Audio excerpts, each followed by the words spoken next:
ये है Socotra island, पूरे इंडियन ओशन में सबसे यूनिक, आइसोलेटेड और सबसे ज्यादा स्ट्रेटेजिकली इंपॉर्टेंट आइलैंड। आम लोग शायद इसके बारे में कुछ ज्यादा नहीं जानते, मगर दुनिया के कई कंट्रीज खासकर यूएई और सऊदी अरब की इस पे बहुत कड़ी नजर है। इस आइलैंड को एलियन आइलैंड भी कहा जाता है क्योंकि यहाँ पर पाए जाने वाले दरख्त और पौधे पूरी दुनिया में कहीं नहीं पाए जाते। लेकिन ये तो बहुत छोटी सी वजह है जो इस आइलैंड को इतना खास बनाती है। असल वजह है इस आइलैंड की जोग्राफियाई लोकेशन, और इसी वजह से इसको the jewel of gulf of Aden भी कहा जाता है। यमन से तकरीबन 500 किलोमीटर दूर हॉर्न ऑफ अफ्रीका के पास वाक़ ये आइलैंड एक गेटवे है जहाँ से पूरी दुनिया के 30% समुद्री कंटेनर्स गुजरते हैं। हर रोज तकरीबन 3 million oil barrels Persian gulf से निकलकर इंडियन ओशन में आते हैं। ये समुद्री जहाज अरेबियन सी को क्रॉस करते हुए गल्फ ऑफ एडन में आते हैं और फिर रेड सी में दाखिल होते हुए इस बाबल मंदेब को क्रॉस करते हुए सुएज कैनाल के जरिए यूरोप में पहुंच जाते हैं। तो जो भी इस आइलैंड को कंट्रोल करेगा वो असल में वर्ल्ड ट्रेड को भी कंट्रोल करेगा और इसके साथ ही अफ्रीका पे भी नजर रख सकेगा क्योंकि बिल्कुल पास ही सोमालिया है। और इस रूट पर सबसे खतरनाक चीज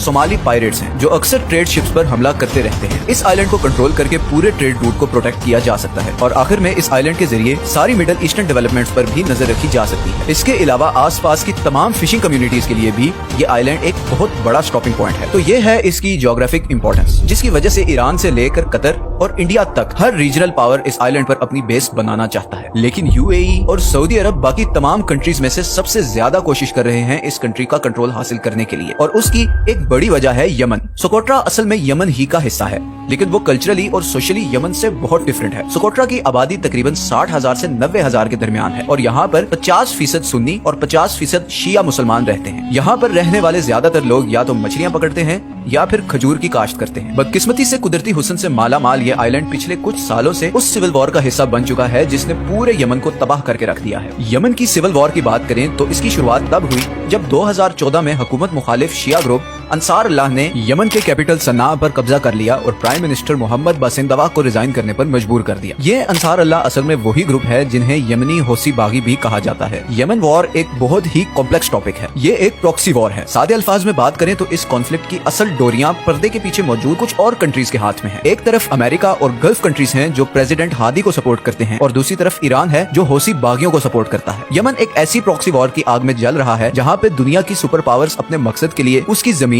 और लोगों का इस्तेमाल कर रहे हैं। इस टॉपिक पर हम फ्यूचर में एक वीडियो भी बनाएंगे। फिलहाल वापस आते हैं सोकोट्रा आइलैंड पे। तो सऊदी अरब और यूएई की सोकोट्रा को हासिल करने की एक वजह तो ये है कि वो होसी बागियों पर नजर रख सकेंगे, क्योंकि अभी रिसेंटली यूएई पर कुछ मिसाइल अटैक्स हुए थे जिनकी रिस्पॉन्सिबिलिटी इन्हीं होसी बागियों ने क्लेम की थी। तो यहाँ बैठकर यूएई बहुत आराम से ऐसे किसी भी अटैक को नाकाम बना सकता है। बल्कि इवन अगर इन होसी बागियों पर उसे मिसाइल अटैक भी करना पड़े तो यूएई के मुकाबले में यहाँ से हमला करना काफी आसान होगा। लेकिन ये सारी स्टोरी अब और भी इंटरेस्टिंग होने जा रही है। 2015 में सोकोट्रा आइलैंड में एक बहुत बड़ा तूफान आया जिससे काफी जानी और माली नुकसान हुआ। यही वो मौका था जिसका सऊदी अरब और यूएई ने फायदा उठाया और ह्यूमैनिटेरियन एड के बहाने इस आइलैंड में एंटर हो गए। इन दोनों अरब कंट्रीज ने लोकल इंफ्रास्ट्रक्चर की डेवलपमेंट शुरू कर दी और तूफान से मुतासर होने वाले लोगों के लिए खाने पीने और रहने का इंतजाम किया। और सिर्फ यही नहीं बल्कि यूएई ने सिक्योरिटी के बहाने यहाँ पर अपने 5,000 फौजी भी तैनात कर दिए। फिर 2018 में यूएई ने यमनी फौजियों को ट्रेनिंग देने के बहाने यहाँ पर अपनी मजीद आर्मी भेज दी और फिर 30 अप्रैल 2018 को यूएई की आर्मी ने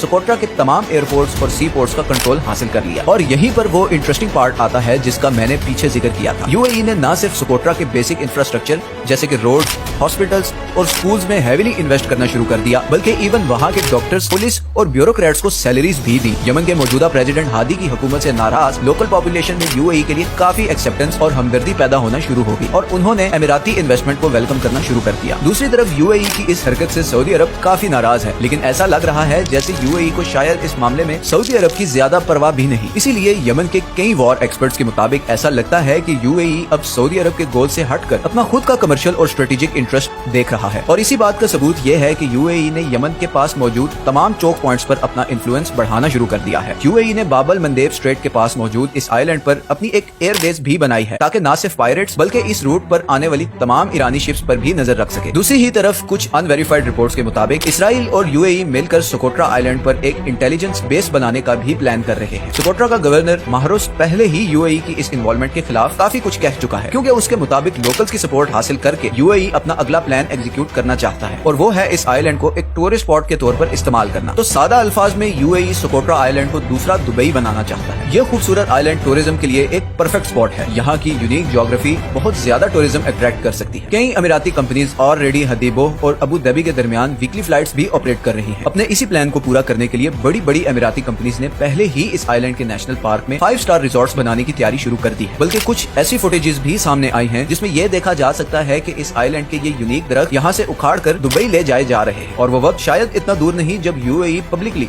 सोकोट्रा आइलैंड को अपना हिस्सा अनाउंस कर दे।